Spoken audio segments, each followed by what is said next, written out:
நல்ல பண்புகளை நம்ம எப்போ கற்றுக்க முடியும்னா மற்றவங்ககிட்ட இருந்து தான் கற்றுக்க முடியும். புத்தகத்தை படிச்செல்லாம் கற்றுக்க முடியாது நல்ல பண்புகளை. இப்போ உதாரணத்துக்கு நீங்கள் கெட்ட வார்த்தை போடக்கூடாதுன்னு நினைக்கிறீங்க. அதை யார்கிட்ட கற்றுக்க முடியும்னா, கெட்ட வார்த்தை பேசினா யாருக்கு பிடிக்காதோ அவங்ககிட்ட இருந்து தான் கெட்ட வார்த்தை போடாமல் இருக்க நீங்கள் கற்றுக்க முடியும். அது மாதிரி நீங்கள் மரியாதையோடு நடந்துக்கணும் மற்றவங்ககிட்ட அப்படிங்கிற அந்த பண்பை யார்கிட்ட இருந்து நீங்கள் கற்றுக்க முடியும்னா, மரியாதையோடு நடந்துக்கிட்டால் தான் ஒருத்தர்கிட்ட பழக முடியும். அப்படி யாராவது இருக்கிறாங்களா? அப்படி இருக்கிறவங்ககிட்ட நீங்கள் பழகினா தான் நீங்கள் மரியாதையோடு எப்படி பழகுவது என்பதை கற்றுக்கொள்ள முடியும். இப்போ உங்கள் நண்பர் கெட்ட வார்த்தை போட்டால் உங்கள் நண்பருக்கு அது ஒன்றும் பெரிய பிரச்சனையே கிடையாது, அவர் அதை ஈஸியாக எடுத்துப்பார். அப்படின்னா அவர்கிட்டருந்து நீங்கள் கெட்ட வார்த்தை போடாமல் இருக்கிறது எப்படி அப்படிங்கிறது கற்றுக்கவே முடியாது. ஒருத்தருக்கு மேலே நமக்கு பயம் இருக்கணும், அப்போ தான் அந்த பண்பு நமக்கு வரும். இவர்கிட்ட கெட்ட வார்த்தை போட்டாக்கா இவர் நம்மக்கிட்ட பழக மாட்டார், அது நம்மளை திட்டி விட்டுருவார், அப்புறம் இவர்கிட்ட பேசவே முடியாது அப்படிங்கிற அந்த பயம் இருக்கும்போது தான், அந்த பயத்தில் தான் நீங்கள் அவர்கிட்ட என்ன பண்ணுவீங்க, கெட்ட வார்த்தை போடாமல் பேச பழகுவீங்க. அப்படித்தான் உங்களுக்கு அந்த பண்பு வரும். அதனால் ஒருத்தர்கிட்ட பணிவாக நடக்கணும். பணிவு எப்படி கற்றுப்பீங்கன்னா, பணிவாக இவரிடம் நடந்து கொண்டால்தான், இவரிடம் பேசினால்தான் இவர் நம்மிடம் பேசுவார், நமக்கு மதிப்பளிப்பார் அப்படிங்கிற பயம் உங்களுக்கு யாருக்கிட்ட கிடைக்குதோ அவங்ககிட்ட இருந்தால் நீங்கள் நல்ல பண்பு அந்த பணிவை கற்றுப்பீங்க. இப்போ அது மாதிரி இப்போ கணவன் மனைவி உறவு இருக்குல்ல, ஒரு மனைவி மனைவிகிட்ட நீங்கள் மரியாதையாக நடந்துக்கணும் அப்படிங்கிறது அது எப்படி சாத்தியம் அப்படின்னா, அந்த மனைவி உங்கள்கிட்ட மரியாதையை எதிர்பார்க்கணும். மரியாதையாக பேசினா மட்டும்தான் அந்த மனைவிகிட்ட பேச முடியும். மரியாதை இல்லாமல் பேசினா அவள் உங்கள்கிட்ட பேச மாட்டா, அல்லது உங்களை விட்டு பிரிந்தே போய்விடுவாள். தன்னிடம் மரியாதை குறைவாக நடந்து கொள்கிற ஒரு ஆணை அவள் திருமணமே செய்து கொள்ள மாட்டாள் அப்படிங்கிற பயம் இருக்கணும். ஒரு பெண்ணிடம் அந்த பயம் இருக்கணும். ஒரு பெண்ணை அடிமை மாதிரி நடத்துகிறா, அடிமை யாருக்கிட்ட நீங்கள் அடிமைத்தனத்தை பெண்ணை அடிமைப்படுத்தக்கூடாது அப்படிங்கிற பண்பை நீங்கள் யாருக்கிட்ட கற்றுக்க முடியும் அப்படின்னா, எந்த பெண்ணிற்கு அடிமைத்தனம் பிடிக்காதோ அந்த பெண்ணிடமிருந்து தான் பெண்ணை அடிமைப்படுத்தக்கூடாது என்கிற பண்பை கற்றுக்கொள்ள முடியும். அந்த வழக்கத்தை நீங்கள் கற்றுக்கொள்ள முடியும். நீங்களாக புத்தகத்தை படிச்சுக்கிட்டு நீங்களாக யோசிச்சுக்கிட்டு நீங்கள் எதையுமே கற்றுக்க முடியாது, எதையுமே சொந்தமாக்கிக்க முடியாது. அதை மற்றவங்ககிட்ட போய் தான் நீங்கள் கற்றுக்கணும். அதனால் உங்கள் தகுதி அறிந்து உங்களது துணையை நீங்கள் தேர்ந்தெடுக்கணும். நீங்கள் எதை எதிர்பார்க்குறீங்க, அது யாருக்கிட்ட இருக்குது, அந்த பண்பு யாருக்கிட்ட இருக்குது, அதை போய் பாருங்கள். நீங்கள் உங்களுக்கு அடிமைத்தனம் பிடிக்காது, எனக்கு ஒரு பெண் மற்றவங்களுக்கு அடிமை வேலை பார்ப்பது எனக்கு பிடிக்காது அப்படின்னு இப்போ நான் சொல்கிறேன் அல்லது நீங்கள் சொல்கிறீங்க அப்படின்னா, அப்போ அது யாருக்கு, எந்த பெண்ணுக்கு அடிமையாக இருக்கிறது பிடிக்காதோ அந்த பெண்ணை போய் நீங்கள் திருமணம் பண்ணிக்கணும். அது மாதிரி உங்கள் கொள்கையோடு பொருந்துகிற ஒருவரை நீங்கள் திருமணம் செய்து கொள்ள வேண்டும். அப்போ தான் உங்கள் கொள்கையே உங்களுக்கு சொந்தமானதாக இருக்கும். எந்த ஒரு பெண்ணை நீங்கள் உங்களுக்கு அடிமைப்படுத்தக்கூடாது. எனக்கு பெண் அடிமைத்தனனாலே பிடிக்காது, இப்போ ஒரு பெண் எனக்கு அடிமைத்தனனாலே பிடிக்காது அப்படிங்கிற கொள்கை ஒரு பெண்ணுக்கு இருக்குது. ஆனால் அவள் என்ன பண்ணுறா, மனசில் வச்சுக்கிறா, அவங்க அப்பா அம்மா சொல்கிற ஒரு பையனை கல்யாணம் பண்ணிக்கிறா, அவன் அடிமைப்படுத்துகிறான். அப்போ அவளுடைய கொள்கையை அங்கே அவள் கொள்கைப்படி அவளால் அங்கே வாழ முடியாது. அந்த கொள்கை அவளுக்கு சொந்தம் இல்லாமல் போயிடும். அதனால் அவளுடைய கொள்கைக்கு பொருந்துகிற மாதிரி அவள் கொள்கைகளை மதிக்கிற ஒரு கணவனை அவள் தேர்ந்தெடுக்க வேண்டும். அதனால் நல்ல பண்பை நாம் தன்னிச்சையாக கற்றுக்க முடியாது. நல்ல பண்புகள் நம்ம மற்றவங்ககிட்ட தான் கற்றுக்க முடியும். உங்களுக்கு நல்ல பண்புகளை பற்றி இதெல்லாம் நல்ல பண்புன்னு தெரியும், ஆனால் அதை நீங்கள் எங்கே கற்றுக்குறீங்க, அது எப்போ உங்களுக்கு சொந்தமாகுது அப்படின்னா, அந்த நல்ல பண்புகளோடு பழகினால்தான் ஒருவரிடம் பழக முடியும் அப்படின்னு ஒரு பயம் இருக்குது பார்த்தீங்களா. ஒரு உறவு, இவர்கிட்ட ஒழுங்காக பேசினா தான் இவர் நம்மகிட்ட பேசுவார், இந்த நண்பன் இவன் எனக்கு நண்பன், இவங்ககிட்ட ஒழுங்காக பேசினா தான் இவன் என்கிட்ட பேசுவான், இவங்ககிட்ட கெட்ட வார்த்தை போட்டால் இவன் கண்டிப்பாக என்கிட்ட பேசவே மாட்டான். அப்போ அவங்ககிட்ட ஒரு பயந்து போய் நம்ம கெட்ட வார்த்தை போடாமல் பேசுவோம். எல்லாத்தையும் ஒரே மாதிரி நம்ம பேசுகிறது இல்லை, ஒவ்வொருத்தரையும் ஒவ்வொரு மாதிரி நம்ம பேசுவோம். அவங்க எதை அனுமதிக்கிறார்கள் அதை தான் நம்ம அவங்ககிட்ட பேசுவோம். நாம் விருப்பப்பட்டபடி நாம் சுதந்திரமாக எல்லாத்தையும் பேசுறதில்ல, ஒவ்வொருத்தருக்கும் தகுந்த மாதிரி தான் பேசுவோம். அவங்க எதாவது அதுக்கு அதே நேரத்தில் நமக்கும் ஒரு அடிப்படை இருக்கும். கெட்ட வார்த்தையை யார்கிட்டையும் நம்ம பேசக்கூடாது. அந்த மாதிரி நமக்கு ஒரு அடிப்படை கொள்கை இருக்கும். யார் அனுமதித்தால் கூட கெட்ட வார்த்தை போட்டு பேசுகிறதுக்கு யார் அனுமதித்தால் கூட நம்ம அந்த மாதிரி பேச மாட்டோம் அப்படிங்கிற ஒரு அடிப்படை கட்டுப்பாடை வச்சுக்கிட்டு நாம் மற்றவங்ககிட்ட பழகும்போது நாம் நல்ல பண்புகளோடு பழகினால்தான் மற்றவங்க பேசுவாங்க அப்படிங்கிற மாதிரியான உறவுமுறையை தேர்ந்தெடுத்து நீங்கள் பழகணும்.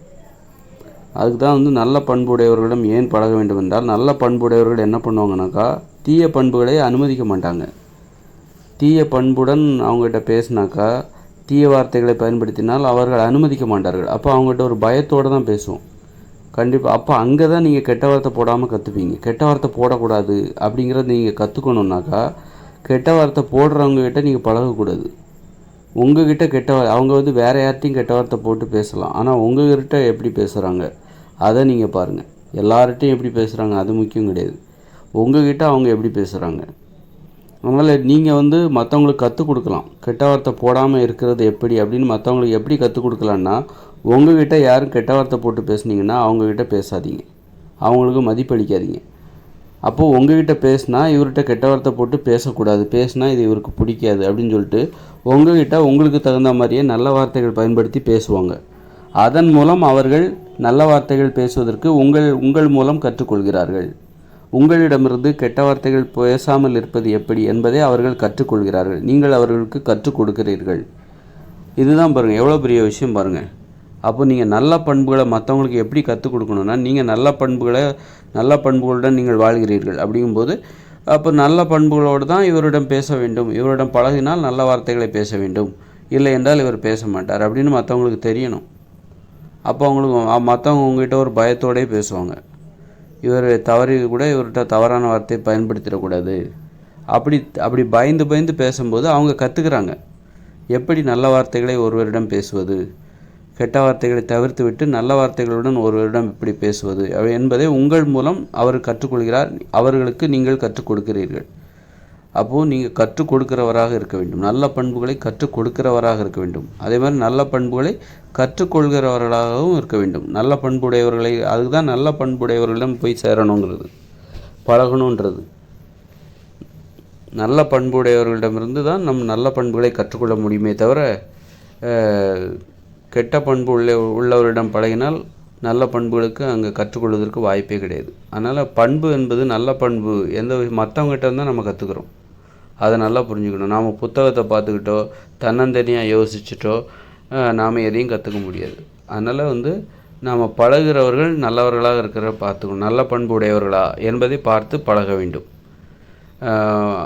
நம்மிடம் தவறான வார்த்தைகளை பேசுவதற்கு யாரையும் நம்ம அனுமதிக்கக்கூடாது. நமக்கு பிடிக்காத வார்த்தைகளை கெட்ட வார்த்தைகள் பேசி நம்மிடம் பேசுவதற்கு யாரையும் நம்ம அனுமதிக்கக்கூடாது. அவங்களுக்கு ஒரு பயம் இருக்கணும், நம்ம மேலே ஒரு பயம் இருக்கணும்.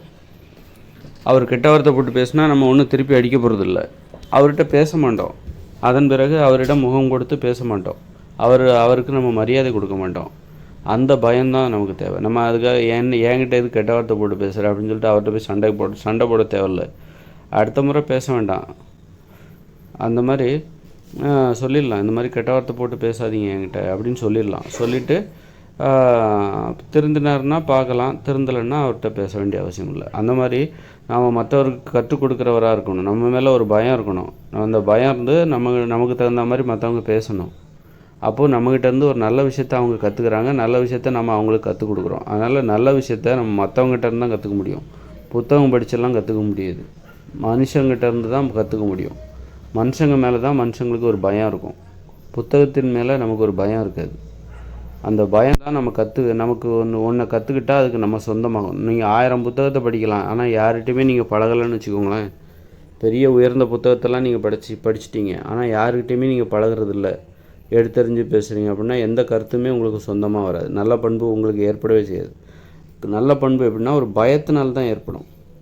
இவரிடம் ஒழுங்காக நடந்து கொள்ள வேண்டும், ஒழுக்கமாக நடந்து கொள்ள வேண்டும், இல்லை என்றால் இவர் நம்மிடம் பேச மாட்டார், பழக மாட்டார், உதவ மாட்டார் அப்படிங்கிற அந்த பயம் இருக்குல்ல, அதுதான் அந்த பயத்தில் தான் நம்ம நல்ல பண்பை கற்றுப்போம். அதனால் ஆசிரியர் மீது பயம் இருந்தால் தான் மாணவர்கள் பாடம் கற்றுக்கொள்வார்கள். அது மாதிரி மனுஷங்க மேலே நமக்கு ஒரு பயம் இருக்கணும். மனுஷங்க தான் கடவுள், மனித கடவுள், பெரியவங்கெல்லாம் கடவுள். மனுஷங்க கடவுள், இயற்கை கடவுள், நிலம், நீர், காற்று, உணவு இதெல்லாம் கடவுள். எது இல்லைன்னா நாம் இல்லையோ அவங்கெல்லாம் கடவுள். எது இல்லைன்னா நாம் நல்ல பண்புகளை கற்றுக்கொள்ள முடியாதோ அவங்கெல்லாம் கடவுள். அப்போ மனுஷங்க இல்லைன்னா நம்ம நல்ல பண்புகளை கற்றுக்கொள்ள முடியாது. வெறும் கடவுள் மீது பயத்தை வச்சுக்கிட்டு நீங்கள் நல்ல பண்பெல்லாம் கற்றுக்கவே முடியாது. பைபிளை படிச்சுட்டாலோ, பகவத்கீதையை படிச்சுட்டாலோ, குர்ஆனை படிச்சுட்டாலோ நீங்கள் நல்ல பண்பு உடையவர்களாக ஆகிவிட முடியாது.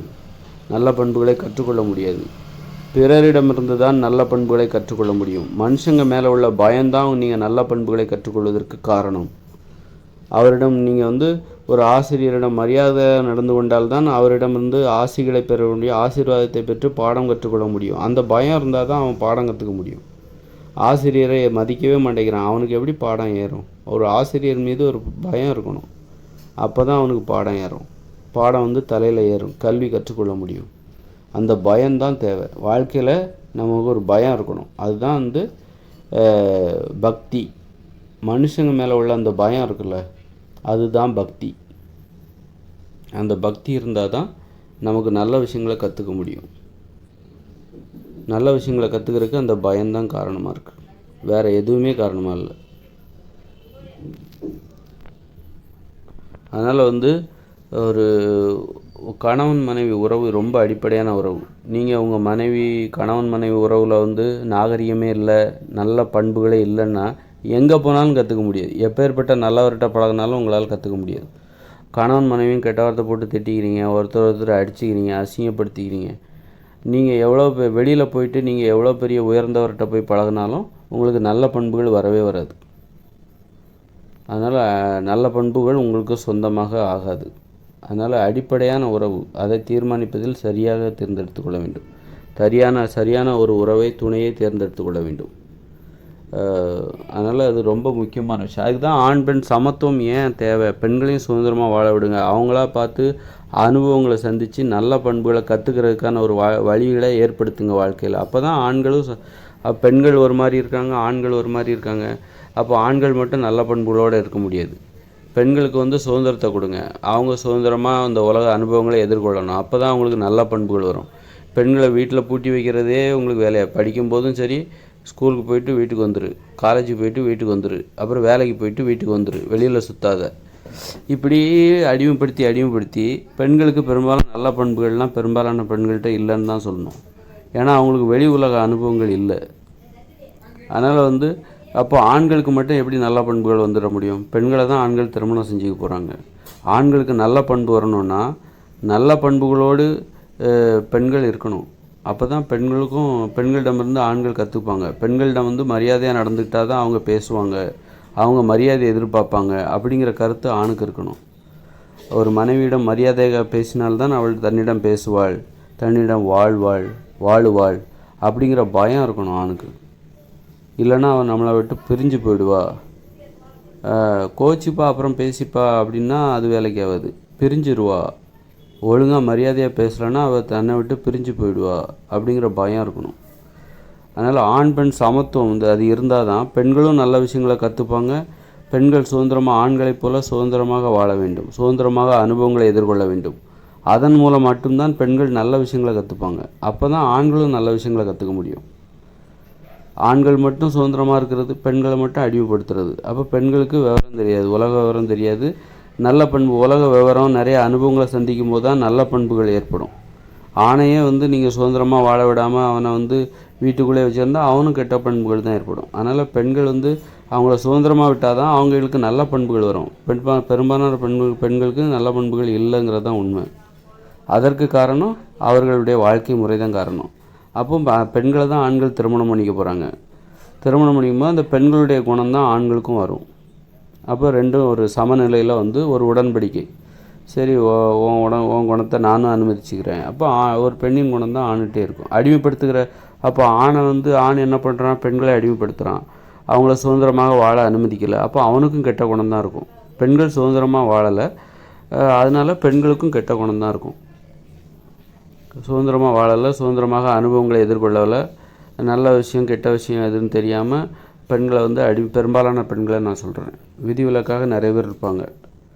அதனால் அவங்கெல்லாம் கோச்சிக்காதீங்க. பெரும்பாலான பெண்கள் சுதந்திரமாக வாழலை, அதனால் வெளி உலக விவரம் அனுபவம் எதுவும் இல்லாதனால அவங்ககிட்ட நல்ல பண்புகள் ரொம்ப குறைவாக தான் இருக்கும். அப்போ ஆண்களும் என்ன பண்ணுறாங்கன்னா பெண்களை சுதந்திரமாக வாழ அனுமதிக்கிறது இல்லை. அப்படி இருக்கும்போது ஆண்களுக்கும் நல்ல பண்புகள் இருக்காது, பெரும்பாலான ஆண்களுக்கு. அப்போ இது ரெண்டு பேருக்கும் ஒத்து போயிடுது. நாமெல்லாம் ஒரே குட்டையில் உரிய மட்டைகள் தான் அப்படின்னு இதெல்லாம் உடனே முடியாது. அதனால் ரெண்டு பேருமே சுதந்திரமாக வாழும்போது தான், ரெண்டு பேருமே ஆண்களைப் போல பெண்களைப் போல ஆண்களும் சுதந்திரமாக வாழும்போது தான் ஆண்களுக்கும் பெண்களுக்கும் நல்ல பண்புகள் வரும். அப்போ தான் ஒருத்தர்கிட்டருந்து நல்ல பண்பு என்பது தொற்று வேதி போல், ஒருத்தர் பண்பு என்பது தொற்று வேதி தான். கெட்ட பண்பாக இருந்தாலும் சரி, நல்ல பண்பாக இருந்தாலும் சரி, ஒருத்தர்கிட்டருந்து இன்னொருத்தருக்கு பரவும், ஒருத்தர்கிட்டருந்து இன்னொருத்தர்கிட்ட பரவும். உங்களுக்கு நல்ல பண்பு வரணுமா, அது இன்னொருத்தர்கிட்டருந்து தான் உங்களுக்கு வர முடியும். இன்னொருத்தரோட உதவி தேவை. நீங்களாக ஆகாயத்துலேருந்து வர வச்சிக்க முடியாது. அது அதனால் உங்கள்கிட்ட நல்ல கெட்ட பண்பு இருக்கா, கண்டிப்பாக அது இன்னொருத்தர்கிட்டருந்து தான் உங்கள்கிட்ட வந்திருக்கும். ஆனால் உங்கள்கிட்ட நல்ல பண்பு இருக்கா, கண்டிப்பாக உங்கள்கிட்ட இன்னொருத்தர்கிட்டருந்து தான் அது உங்களுக்கு வந்திருக்கும். நல்ல பண்போ கெட்ட பண்போ அது மற்றவங்ககிட்டருந்து தான் உங்களுக்கு வரும். மற்றவங்ககிட்டருந்து தான் நீங்கள் கற்றுப்பீங்க. உங்கள்கிட்டருந்து மற்றவங்களுக்கு போகும். அதனால் அது ஒரு தொற்று வேதி தான். எல்லாமே தொற்று தான். அறிவு எல்லாமே தொற்று தான். அறிவு என்பது தொற்றக்கூடியது. உங்களிடமிருந்து இன்னொருவருக்கு போகும், இன்னொருடமிருந்து உங்களுக்கு வரும். அது மாதிரி பண்புகளும் அப்படித்தான். அதனால் ஆண் பெண் இருவரும் சுதந்திரமாக வாழுகிற சமூகத்தில் தான் பண்புடையவர்கள் அங்கே இருப்பாங்க. நம்ம தமிழ்நாட்டை பொறுத்தளவில் பெண்கள் சுதந்திரமாக வாழலை. பெண்களை சுதந்திரமாக வாழ்வதற்கு ஆண்கள் அனுமதிக்கலை. அதனால் 2 பேருக்குமே பண்புகள் என்பது நல்ல பண்புகள் இருப்பதற்கு ஒரு 90% வாய்ப்பு ரொம்ப கம்மி தான். நல்ல பண்புகளை கற்றுக்கொள்வதற்கு சுதந்திரம் தேவை, சமத்துவம் தேவை. ஆண் பெண் என இருவரையும் வேறுபடுத்தி பாகுபடுத்தி பார்க்குற கண்ணோட்டம் இருக்கவே கூடாது.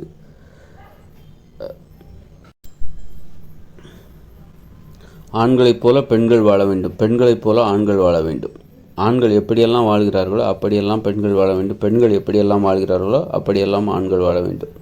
அப்படின்னா மட்டும் நல்ல பண்பு வந்துடுமா? ஆண்கள் நல்லபடியாக வாழ வேண்டும், நல்ல முறையில் ஒழுக்கத்தோடும் கட்டுப்பாடோடையும் ஆண்கள் வாழ வேண்டும். அதுபோன்று பெண்களும் ஒழுக்கத்தோடும் கட்டுப்பாடோடும் பெண்கள் வாழ வேண்டும்.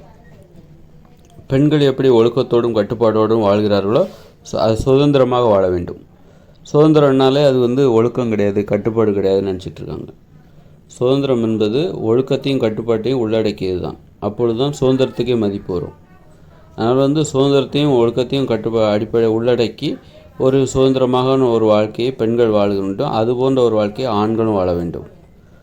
அப்போ தான் நல்ல பண்புகள் வரும். ஆண்களைப் போல பெண்கள் வாழ்ந்து விட்டால் நல்ல பண்பு வந்துடுமா? முதல்ல ஆண்கள் எப்படி வாழ்கிறாங்க அப்படிங்கிறத பொறுத்து தான். ஆண்கள் எப்படி வாழ்கிறாங்க, நல்ல பண்பு, கட்டுப்பாடு, ஒழுக்கம் இதெல்லாம் இருக்குதா அப்படின்னா அதுபோல் பெண்கள் வாழ்ந்தால் அப்போ பெண்களுக்கும் நல்ல பண்புகள் வரும், ஆண்களுக்கும் நல்ல பண்பு வரும். சுதந்திரமாக வாழணும். சுதந்திரமாக போய் அவங்கவுங்க தேவைகளை அவங்கவுங்களே பூர்த்தி செஞ்சுக்கணும். அடுத்தவங்களுக்கு அடிமையாக இருக்கக்கூடாது, அடுத்தவங்களை அடிமைப்படுத்தக்கூடாது. ஆண்களை அடிமைப்படுத்தக்கூடாது, ஆண்களுக்கு பெண்களை அடிமைப்படுத்தக்கூடாது. இந்த மாதிரி வீட்டில் பிறருக்கு தேவையான உணவுகளை சமைக்கிற அடிமைத்தன வேலைகளை பெண்கள் செய்யக்கூடாது. அவங்கவுங்க வேலையை அவங்கவுங்களே சாப்பிட்ணும், அவங்கவுங்க உணவுகளை அவங்கவுங்களே சமைச்சு சாப்பிட்ணும்.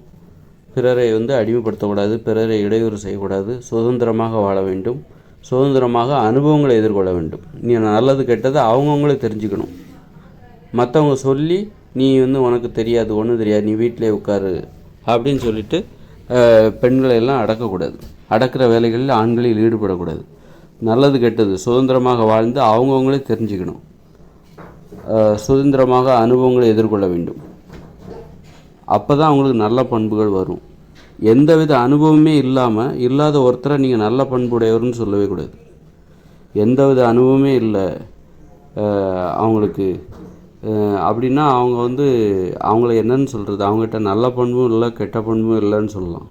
அவங்க நல்லவங்களும் கிடையாது, கெட்டவங்களும் இல்லை, கெட்டவங்களும் கிடையாது அப்படின்னு தான் சொல்லணும். அப்போ உடனே நீங்கள் அவங்க நல்லவங்களாகவும் இருக்க தேவையில்லை, கெட்டவங்களாகவும் இருக்க தேவையில்லை, இப்படியே இருந்துட்டு போட்டோம். அப்பாவிகளைத்தான் இங்கே உருவாக்கி கொண்டு இருக்கிறார்கள். பெண்களை அப்பாவிகளாக இருக்க வைக்கிறார்கள். அவங்களுக்கு நல்லதும் தெரில கெட்டதும் தெரில. ஆண்களுக்கும் அதே மாதிரி தான். அவன் சுதந்திரமாக இருக்கானே தவிர அவனுக்கும் நல்லதும் தெரிய மாட்டேங்குது, கெட்டதும் தெரிய மாட்டேங்குது. இந்த மாதிரி இப்போ தமிழ்நாட்டு மக்களை பார்த்தா அப்பாவிகள், அவங்கெல்லாம் பார்த்தா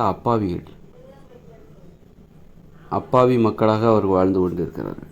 ஒன்றுமே தெரியாத அப்பாவி மக்களாக, கிளிப்பிள்ளைகளாக வாழ்ந்து கொண்டிருக்கிறார்கள். சுய சிந்தனை என்பதே அவர்களுக்கு இல்லை. சுதந்திரமாக சமத்துவத்தை விரும்பி சுதந்திரமாகவும் சுய ஒழுக்கத்துடனும் கட்டுப்பாடுடனும் வாழ்கிறவர்களுக்குத்தான் அந்த சுய சிந்தனை என்பது வரும். தமிழக மக்கள் அப்பாவிகள் என்பதற்கு ஒரு சாட்சி என்னன்னாக்கா, தாய்மொழியில் கல்வி இல்லை, அந்நிய மொழியில் நம்மளை அடிமைப்படுத்தி அசிங்கப்படுத்தினவனுடைய மொழியை வச்சு கல்வி கற்றுக்கொண்டு இருக்கிறோம். நம்மளை 300 வருஷமாக அடிமைப்படுத்தி அசிங்கப்படுத்தி அடக்கி ஒடுக்கி அடிமைகளாக நம்மளை கருதி நம்மளை வச்சு அவமானப்படுத்தினவங்களோட மொழியை வச்சு நாம் இன்றைக்கி பேசிக்கிட்டு இருக்கோம், படிச்சுக்கிட்டு இருக்கோம். தாய்மொழியை புறக்கணித்து விட்டோம். இதுலேருந்தே தெரியலையா நம்மெல்லாம் அப்பாவிகள் என்று. இங்கே இருக்கிற ஆண்களுக்கும் பெண்களுக்கும் நல்ல பண்புகளும் இல்லை, அறிவும் இல்லை என்பதற்கு இது ஒன்றே சாட்சி.